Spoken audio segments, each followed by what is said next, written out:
आप देख रहे हैं अल्फा डिफेंस हिंदी में आपका स्वागत है। आज के इस वीडियो में हम लोग बात करने वाले हैं हर्मीस 900 के बारे में। ये चीज आप सभी को पता है कि ये इजरायली ड्रोन इस समय भारत में बनाया जा रहा है, या कहा जा सकता है कि इस ड्रोन की फाइनल असेंबली इस समय भारत में हो रही है। लेकिन इस वीडियो के दौरान हम लोग बात करने वाले हैं इनके एक्सपोर्ट को लेकर। इस समय सोशल मीडिया पर अलग अलग जगहों पर क्लेम किया जा रहा है कि इस ड्रोन की 20 यूनिट इसराइल को एक्सपोर्ट की गई है।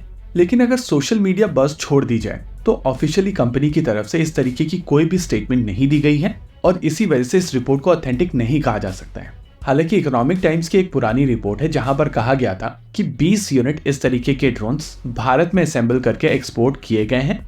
लेकिन पर्सनली मुझे इस रिपोर्ट के ऊपर भी डाउट है, क्योंकि पिछली बार जब मीडिया रिलीज किया गया था अडानी ग्रुप की तरफ से, तो उन्होंने कहा था कि पहला इंडिजिनसली मैन्युफैक्चर्ड दृष्टि 10 ड्रोन इंडियन नेवी चीफ ने अनवील किया है, यानी कि इस ड्रोन से पहले कोई भी ड्रोन यहाँ पर नहीं बनाया गया था। अब इस न्यूज बिट को देखने के दो तरीके हैं। एक, या तो हम लोग यहाँ पर डिबेट करें कि क्या ये एक्चुअली हुआ है या नहीं, या फिर इन सभी चीजों से ऊपर उठकर इसके पोटेंशियल को एनालाइज करने की कोशिश की जाए। देखिए, इस समय इंडियन आर्म फोर्सेस की तरफ से 4 ऐसे ड्रोन्स का ऑर्डर दिया गया है। 2 यूनिट इंडियन आर्मी द्वारा अक्वायर की जाएंगी और 2 यूनिट इंडियन नेवी द्वारा अक्वायर की जाएंगी। लेकिन यहाँ पर यह समझना जरूरी है कि इंडियन आर्मी और इंडियन नेवी के द्वारा इस समय केवल टोकन यूनिट अक्वायर की जा रही है। देखिए, जब ये एक्विजिशन प्रोसेस शुरू हुआ था तो हमारी तरफ से एक आरटीआई डाली गई थी, और उसके रेस्पॉन्स में जो इन्फॉर्मेशन हम लोगों को मिली है उसके माध्यम से हम लोग यहाँ पर बात कर रहे हैं। देखिए, अगर आप तीनों सर्विसेज की बात करेंगे तो ड्रोन्स का सबसे ज्यादा नंबर इंडियन एयरफोर्स के पास में है।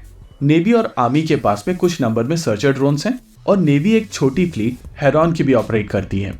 लेकिन अभी तक इंडियन आर्मी और नेवी की तरफ से ऐसे ड्रोन्स अक्वायर नहीं किए गए थे जो सैटकॉम के साथ में आए, और इसी वजह से हर्मीस ड्रोन्स जो यहाँ पर अक्वायर किए गए हैं वो प्रैक्टिकली बेंचमार्किंग के लिए अक्वायर किए गए हैं। देखिए, एल्बिट सिस्टम्स की तरफ से क्लेम किया जाता है कि ये ड्रोन्स 30,000 फीट तक की एल्टीट्यूड देने में सक्षम है। वहीं पर अगर एंड्योरेंस की बात की जाए तो वो 36 आवर्स तक की है। इसका मैक्सिमम पेलोड 300 किलोग्राम्स का है। हालांकि ये आम ड्रोन्स नहीं है, लेकिन ये दूसरे तरीके के पेलोड्स कैरी कर सकते हैं। देखिए, सर्चर ड्रोन्स के केस में कहा जाता था कि ये ड्रोन्स 18 घंटे तक हवा में रहने में सक्षम है, लेकिन रियलिटी में जो नंबर निकल कर आता था वो लगभग 6 घंटे के आसपास का होता था।